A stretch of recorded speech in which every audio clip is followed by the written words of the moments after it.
Eu sou Miriam Nery e a partir de agora você acompanha o meu, o seu, o nosso Sei Pensar a Bahia. O Escritório Nacional de Estatísticas da China informou o desempenho do varejo e a produção industrial no mês de agosto. As vendas no varejo subiram 2,5% em comparação ao mesmo período de 2020. Em julho, a alta havia sido de 8,5% na mesma base de comparação.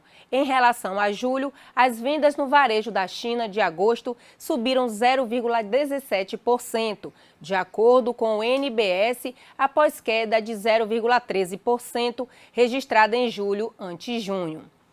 A leitura veio consideravelmente abaixo do esperado, segundo especialistas em economia que projetavam alta de 6,3%. Ainda de acordo com o NBS, 34 dos 41 maiores setores da indústria chinesa mantiveram crescimento em base anual, enquanto setores como de alimentos e o de produtos químicos subiram. A indústria siderúrgica e a têxtil estiveram entre as que produziram menos neste ano. A inflação ao consumidor nos Estados Unidos voltou a perder força em agosto, segundo dados divulgados dia 14 pelo Departamento do Trabalho do país. O indicador ficou em 0,3% no mês passado, ante 0,5% em julho. No entanto, no acumulado em 12 meses, até agosto, ficou em 5,3%, próximo aos 5,4% de julho. A alta dos preços na economia americana no mês passado foi puxada pelos preços da gasolina, moradia e alimentos. O índice referente aos gastos com energia subiu 2% no mês passado, graças principalmente à alta de 2,8% na gasolina. Já os alimentos tiveram alta de 0,4%, excluindo alimentos e energia. A inflação ficou em 0,1% em agosto, a menor alta desde fevereiro deste ano.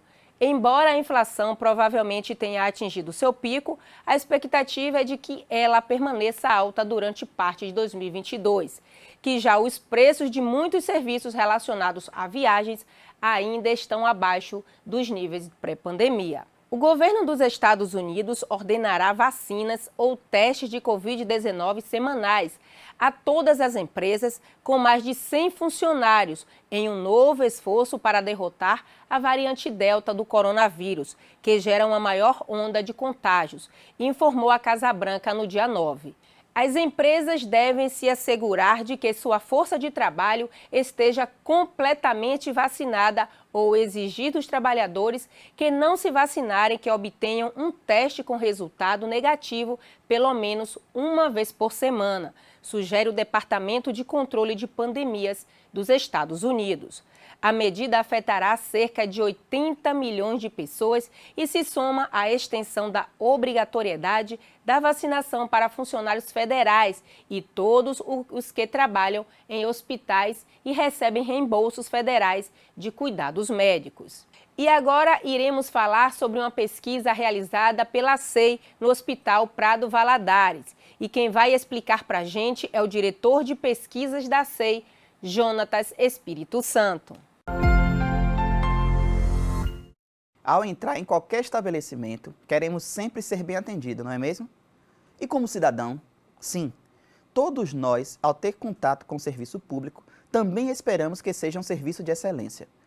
Por isso, em 2017, foi sancionada a Lei Federal 13.460, que estabelece normas básicas para a participação, proteção e defesa dos direitos dos usuários dos serviços públicos prestados direto ou indiretamente pela administração pública. Baseado nessa lei, que cita a necessidade de avaliação dos serviços públicos através de pesquisas, o Comitê de Qualidade do Serviço Público, o CONQUALE, estabeleceu um GT de pesquisas dentro desse comitê e firmou um acordo com a SEI para realizar as pesquisas de satisfação dos serviços públicos prestados pelo governo da Bahia. Hoje, falaremos sobre a pesquisa de satisfação dos cidadãos quanto aos serviços prestados pelo Hospital Geral Prado Valadares. Este hospital, situado no sudoeste da Bahia, e que tem sede no município de Jequié, cujo atendimento não fica restrito somente aos cidadãos dessa cidade, mas ele atende 25 municípios do entorno de Jequié. Este é um hospital de referência naquela região. Para a pesquisa, foi elaborado um desenho amostral, cuja população-alvo era cidadãos que foram internados no Hospital Geral Prado Valadares. Houve estratificação entre pacientes de procedimento clínico e procedimento cirúrgico. A amostra, selecionada aleatoriamente através de sorteio, gerou mais de 700 entrevistas realizadas de forma completa. Essas entrevistas foram realizadas por telefone através de um call center alocado na Ouvidoria Geral do Estado e feitas por entrevistadores treinados para essa pesquisa. Foi utilizada uma escala Likert que variava de muito insatisfeito até muito satisfeito e foi considerado como avaliação positiva as manifestações satisfeito e muito satisfeito. Da infraestrutura foram avaliados iluminação, climatização, limpeza e mobiliário. Sobre o atendimento, foi avaliado desde a triagem até atendimento da equipe médica. De forma geral, o Prado Valadares foi avaliado de forma positiva por 93,7% dos pacientes que tiveram atendimento cirúrgico e 84,9% dos pacientes que tiveram atendimento clínico. De forma global, foi uma avaliação de 89,4% de satisfação. Quando questionaram se recomendaria o Prado Valadares, 99,2% dos pacientes de tratamento cirúrgico e 98,4% dos clínicos disseram que indicaria esse hospital para outras pessoas. Bom, para mais detalhes da pesquisa, entre em contato com a assessoria de comunicação da SEI e solicite os resultados. Um grande abraço. Agora vamos falar sobre Produto Interno Bruto trimestral, com ênfase no PIB do agronegócio. E quem vai falar sobre esse assunto é o coordenador de Contas Regionais e Finanças Públicas da SEI, João Paulo. Existem diversos indicadores que são utilizados para medir o nível de atividade econômica. Dentre esses indicadores, o PIB trimestral é certamente o mais importante. E o objetivo do PIB trimestral é analisar no período o comportamento da economia em relação ao mesmo período do ano anterior. A construção se baseia na utilização de dados estatísticos sobre as diversas atividades econômicas, aí tem agricultura, indústria e transformação, comércio, transportes e demais serviços, e a partir da agregação dessas informações, nós obtemos o resultado do PIB trimestral, o qual é divulgado pela SEI e utilizado pelos diversos agentes econômicos. Além do PIB trimestral, que mede a atividade econômica, a SEI também calcula o PIB trimestral do agronegócio. De forma semelhante ao primeiro, o PIB trimestral do agronegócio tem por objetivo medir a dinâmica da atividade econômica do agronegócio, como o próprio nome diz. Quando falamos em agronegócio, estamos nos referindo à atividade agropecuária e todas as demais atividades econômicas que possuem alguma correlação com esse segmento. Assim, o PIB do agronegócio ainda analisa o comportamento não apenas do setor agropecuário, mas de toda a cadeia que envolve e tem alguma medida de correlação com o setor da agropecuária. Então, a estimativa do PIB do agronegócio ela se baseia na análise de 4 grandes grupos, que nós comumente chamamos de agregados. No primeiro agregado, nós analisamos as atividades que são fornecedoras de insumos para a agropecuária. Aí podemos citar como exemplo a geração de energia elétrica, os setores industriais que fornecem agrotóxicos, fertilizantes, medicamentos veterinários, dentre outras atividades que contribuem para a geração de valor na agropecuária. No segundo agregado, consiste basicamente da própria agropecuária, ou seja, tudo que é produzido dentro do estabelecimento agropecuário, e aí a gente tem a soja, algodão, o cacau, as aves, os bovinos e etc. O terceiro agregado corresponde à indústria de base agrícola, ou seja, são os ramos da indústria que utilizam o produto da agropecuária como insumo para produzir os seus produtos. Ou seja, a gente está falando aí da produção de alimentos, a produção de bebidas, o setor de celulose, partes da indústria têxtil, partes da indústria de móveis e etc. E finalmente nós temos o agregado 4, que corresponde ao setor de distribuição e comercialização da produção agrícola. Ou seja, a gente está falando da demanda final. Nesse caso, são analisados os segmentos de comércio, o transporte, as exportações, dentre outros segmentos que fazem a agregação entre o que é produzido na agropecuária e o que é consumido. E além disso, a gente tem os impostos que são incidentes sobre a cadeia do agronegócio. Atualmente, o agronegócio baiano ele tem sido o grande destaque da economia baiana, seja pela expansão que a gente tem verificado desde 2020 e agora também em 2021, expansão acima da atividade econômica como um todo, seja pelos preços que estão favorecendo a atividade e gerando importantes divisas para a nossa economia. E aí, por conta dessa pujança, o agronegócio representou em 2020 aproximadamente um quarto da economia baiana, ou seja, para cada R$1 que é gerado na nossa economia, 25 centavos são provenientes das atividades que têm alguma correlação com o agronegócio. Já nesse último trimestre, a gente identificou uma participação próxima de 35% da atividade econômica. E a perspectiva é que em 2021 a participação do agronegócio na economia baiana seja acima dos 25% mencionados anteriormente. Não saia daí, o Sei Pensar a Bahia. Volta já.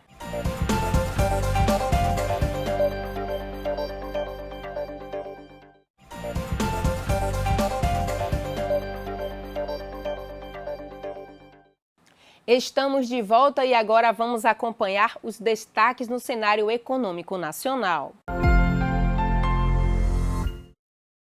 A pesquisa industrial mensal PIM regional do Instituto Brasileiro de Geografia e Estatística mostrou que a produção industrial apresentou queda em 7 dos 15 locais analisados na passagem de junho para julho. O principal recuo foi no Amazonas, com menos 14,4%. A retração em São Paulo, com menos 2,9%. Foi a segunda maior, mas a primeira influência no resultado por conta do peso da indústria paulista na produção nacional. A produção nacional caiu 1,3%. Já a Bahia, 6,7% apontou a maior alta no período, seguida pelo Espírito Santo com 3,7% e região Nordeste com 3,4%. Com o resultado de julho, 3 locais estão acima do patamar pré-pandemia, de fevereiro de 2020, com destaque para Minas Gerais, com 11,8% acima, que desde julho do ano passado é o único local que se mantém. Santa Catarina, 3,4% e Paraná, com 0,4%, que entrou na lista com o resultado de julho. São os outros 2 locais. Para Bernardo Almeida, analista da pesquisa, o mês de julho demonstra em primeiro plano o retrato da indústria regional que já era visto antes da pandemia. Com o avanço da vacinação e uma maior circulação de pessoas, a indústria começa a mostrar sua realidade pré-pandemia, mas com condições que se acentuaram, como o desemprego e a inflação, afirma. O volume de vendas do comércio varejista no país cresceu 1,2% em julho, na comparação com o mês anterior, registrando a 4ª taxa positiva consecutiva. Com isso, o patamar do setor atingiu recorde na série histórica iniciada no ano de 2000. 5 das 8 atividades pesquisadas tiveram alta na passagem de junho para julho. O destaque foram as vendas de outros artigos de uso pessoal e doméstico, com 19,1%. Já as vendas dos supermercados ficaram praticamente estagnadas, frente a julho do ano passado. O setor registrou alta de 5,7%, a 5ª taxa positiva consecutiva nessa base de comparação.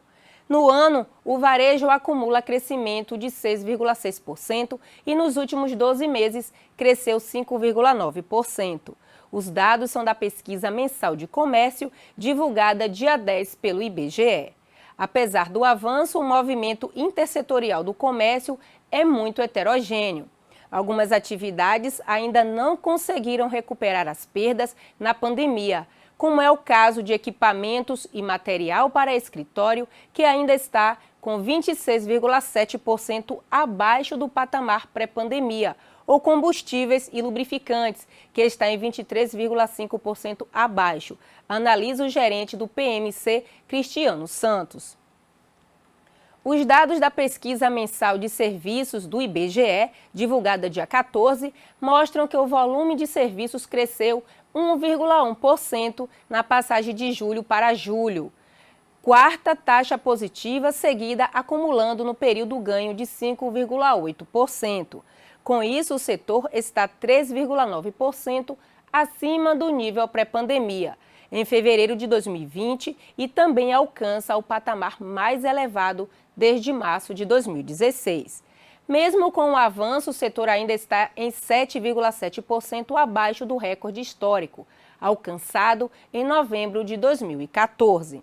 Os dados do IPCA, divulgado dia 9 pelo IBGE, apontam para uma alta de 0,87% na inflação em agosto, a maior para o mês desde o ano de 2000.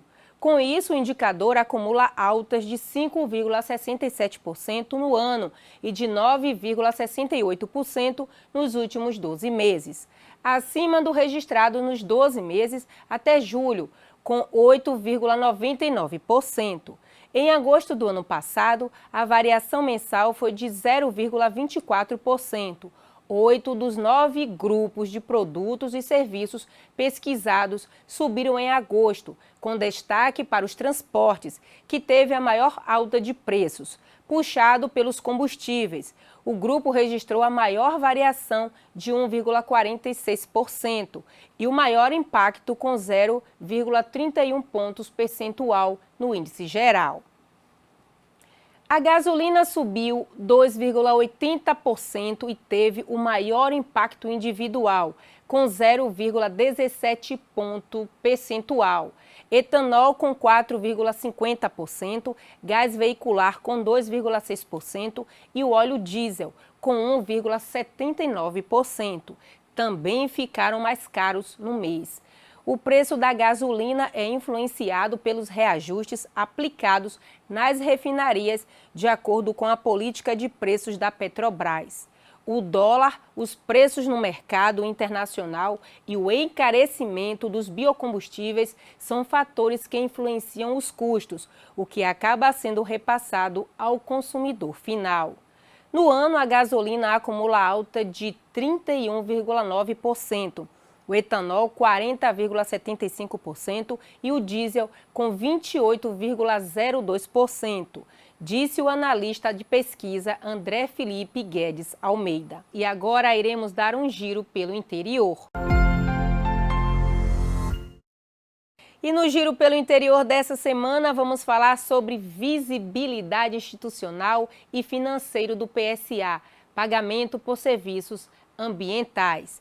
Esse foi mais um tema abordado pela Superintendência de Estudos Econômicos e Sociais da Bahia, em parceria com outras instituições ligadas ao setor de meio ambiente no estado.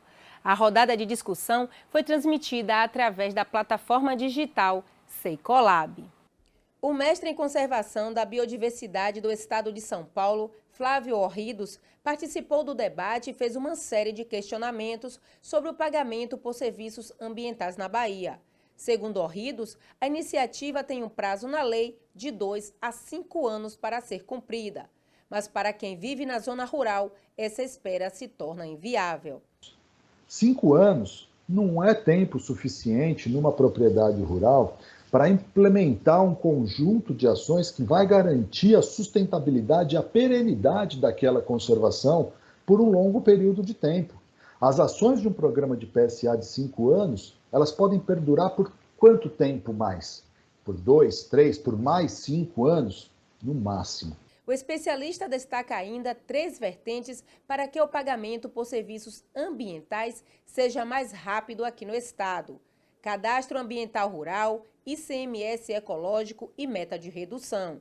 Movimentações da articulação política que podem contribuir para a composição do programa de conservação ambiental na Bahia. Essa ideia de alinhamento de políticas públicas, se a gente olha para o PSA não como fim, mas como um meio, e a gente entende que para o estado da Bahia é importante a gente ter um resultado significativo de conservação, restauração e conservação produtiva, porque vocês são muito bons nisso, né? A história do cacau cabruca começou aí a ideia, o conceito de conservação produtiva foi cunhado aí na Bahia, né? Com a história do cacau, e aí olhar para essas propriedades, entender o que existe de contribuição em termos de serviços ecossistêmicos nessas propriedades. Membro da Coordenação de Políticas e Serviços Ambientais, Luana Ribeiro, apresentou ações que a Secretaria Estadual de Meio Ambiente, em parceria com outras instituições, vem desenvolvendo para estruturar o PEPSA aqui na Bahia.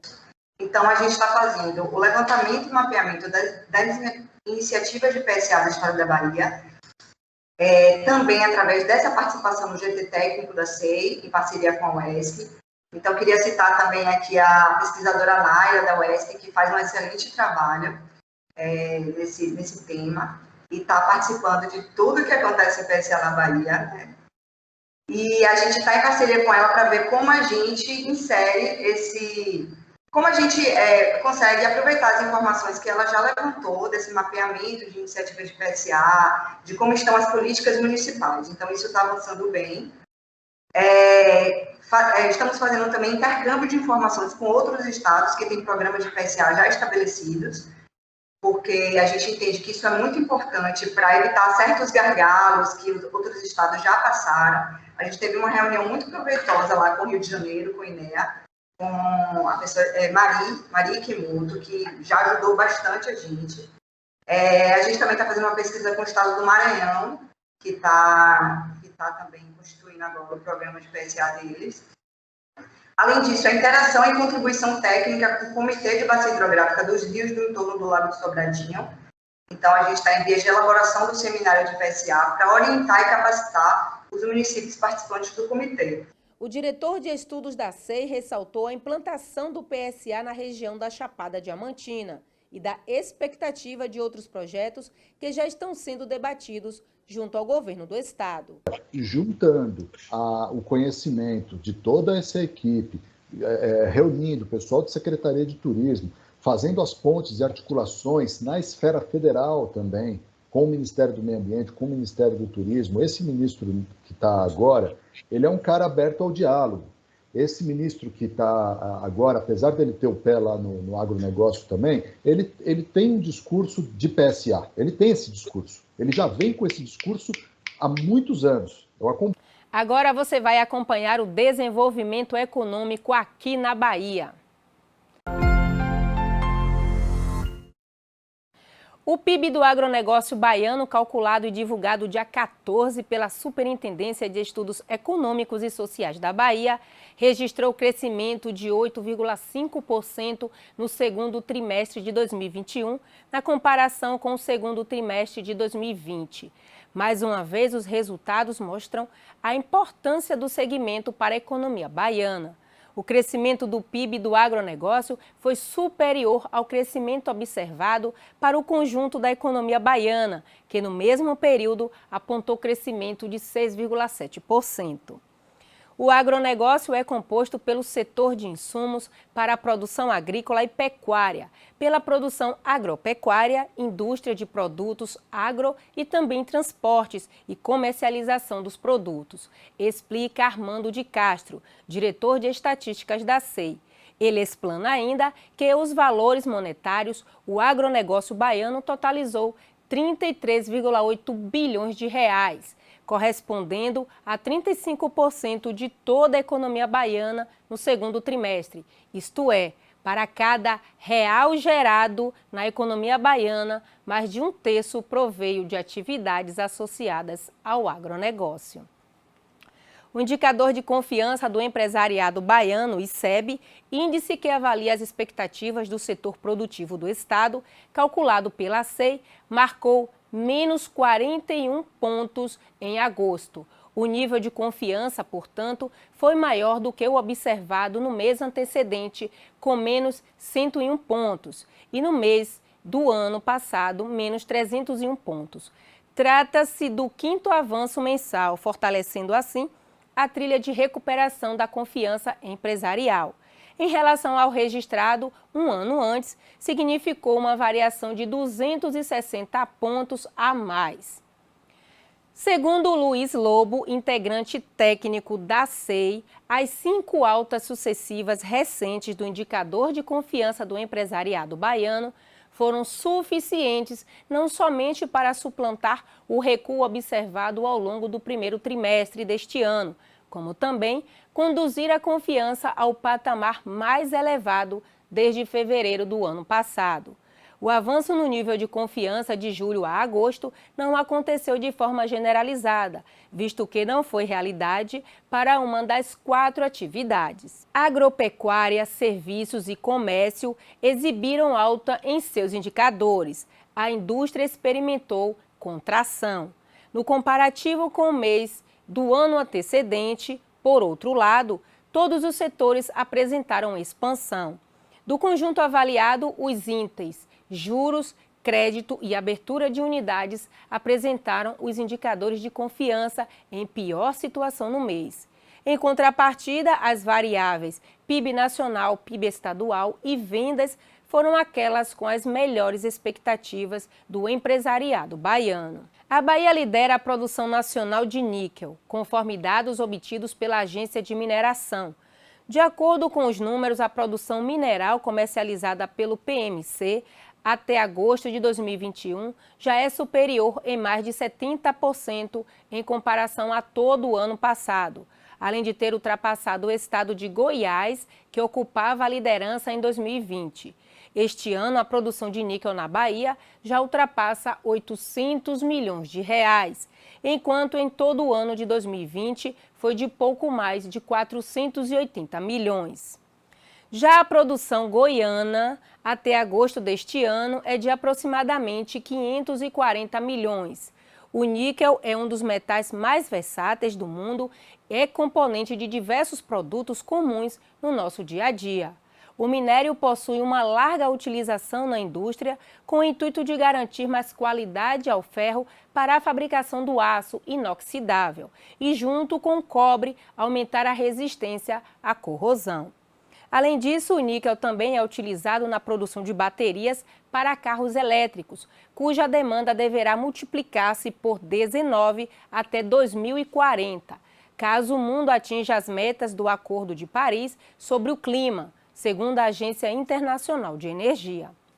Na Bahia, a extração de minério é realizada no município de Itajibá, situado a 370 quilômetros de Salvador, pela Atlantic Níquel, que produz o níquel sulfetado, componente agora essencial para a produção de baterias para carros elétricos.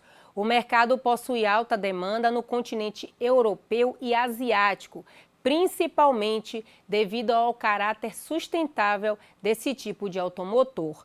Para o CEO da Atlantic Níquel, Paulo Castellari, esse é um mercado em ascensão e a demanda pelo minério será cada vez maior. A indústria da mineração vai viabilizar que todos nós tenhamos um futuro melhor. Viver em um mundo com menos emissões de gases de efeito estufa, onde as coisas são mais eficientes. A empresa opera através de um contrato de pesquisa complementar e arrendamento com a Companhia Baiana de Pesquisa Mineral, CBPM. Os trabalhos de pesquisas executados pela empresa pública baiana entre os anos de 1989 e 2000 estimaram um depósito de níquel no complexo Mirabela com recurso na ordem de 40 milhões de toneladas de minério. O presidente da CBPM, Antônio Carlos Tran, ressalta a importância da pesquisa e da instituição para o avanço da mineração na Bahia. Nosso estado é um dos estados mais bem estudados geologicamente. Ao longo dos anos, trabalhamos no processo de pesquisa para mostrar o enorme potencial mineral da Bahia e seguir com a nossa missão de trazer investimentos privados para o estado, que vão impulsionar o desenvolvimento, gerando emprego e renda para os baianos. Afinal, minérios a Bahia tem, enfatiza Tran. Na quinta-feira, dia 9, o governador Rui Costa participou de um seminário virtual sobre tecnologia desenvolvido pela Embaixada da República Popular da China no Brasil e pelo Consulado-Geral da República Popular da China no Rio de Janeiro. Com o tema Rumo ao Futuro Digital e Desenvolvimento, impulsionado por serviços, o encontro online debateu o desenvolvimento de tecnologias que possam ajudar áreas como saúde, educação e segurança. Rui lembrou ainda que a Bahia já tem uma parceria muito frutífera com empresas chinesas. É responsável por um dos mais bem-sucedidos programas de parcerias públicos-privadas, os PPPs, e concessões do país, com investimentos totais superiores a 10 bilhões de reais. Aqui temos em andamento projetos de grande porte, como a Ponte Salvador-Itaparica, que conta com 8 bilhões de reais e terá quase 13 quilômetros de extensão. Temos ainda o investimento de 2 bilhões de reais em mobilidade urbana da chinesa Baide em monotrilho. Acabamos de contratar também o monitoramento por vídeo em cerca de 80 novas cidades, com o uso de tecnologia voltada para a área de segurança pública, com inteligência artificial, buscando fazer reconhecimento facial. O Sei Pensar a Bahia vai ficando por aqui. Até o nosso próximo encontro. E não esqueça, foi um prazer estar com você.